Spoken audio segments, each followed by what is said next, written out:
Welcome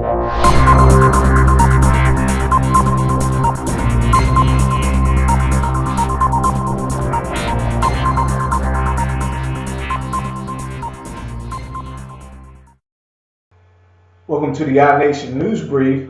I'm Keith Pitts. Fracking caused hundreds of complaints about contaminated water in 4 states.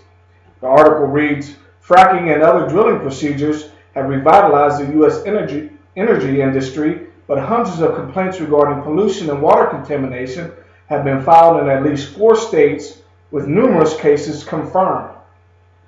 Of the 4 states reviewed by the Associated Press, Pennsylvania, Ohio, Texas, and West Virginia, Pennsylvania has found to have confirmed the most cases of contamination, with more than 100 instances certified over the last 5 years. In the last 2 years alone, the state has fielded nearly 900 complaints related to oil and natural gas drilling, such as fracking, ranging from pollution by dislodged gas and other chemicals to temporarily reduce water flow. And as you may know in the news here recently, we have an increase in earthquakes in Oklahoma is said to be from fracking as well. Reading forward, meanwhile, Ohio has confirmed 6 cases of contaminated water supplies out of 190 complaints since 2010. Over the last 4 years, West Virginia has received 122 complaints, 4 of which were considered strong enough to warrant corrective action. And as you notice here in the article, they don't call it contamination, they call it corrective action. So they refuse to call it contamination. With this widespread or spreadsheet of more than 2,000 complaints, Texas had by far the most comprehensive collection of data. According to the agency that watches over drilling in the state, the Railroad Commission of Texas, there has not been a single case of drilling-related pollution confirmed over the last decade. While fracking has provided a boost to many states' energy sectors, the process, which involves pouring hundreds of thousands of gallons of water, sand, and various chemicals into the ground in order to separate oil and gas from rocks, has also been the target of considerable outrage from health and our environmental groups.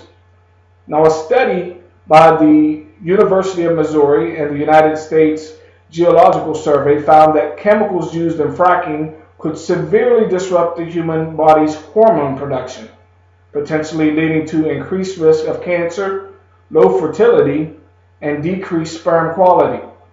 The study also found that children would be particularly susceptible to risk.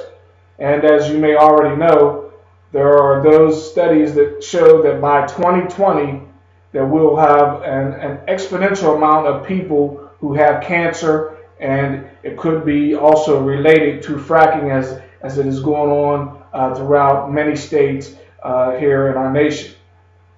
Moving forward, last month the Pennsylvania Supreme Court ruled a 2012 law permitting energy companies to drill anywhere in the state without complying with local zoning laws to be unconstitutional. So at least somebody's getting it. Pennsylvania seems to be catching on, and I believe that law also includes eminent domain. Now, while Texas has kept detailed information on complaints since the 1980s, the Pennsylvania Department of Environmental Protection, also called the DEP, reportedly fought to restrict access to drilling-related complaints. Right or wrong, many people in the public feel like DEP is stonewalling some of these investigations. Duke University scientist Rob Jackson told the AP.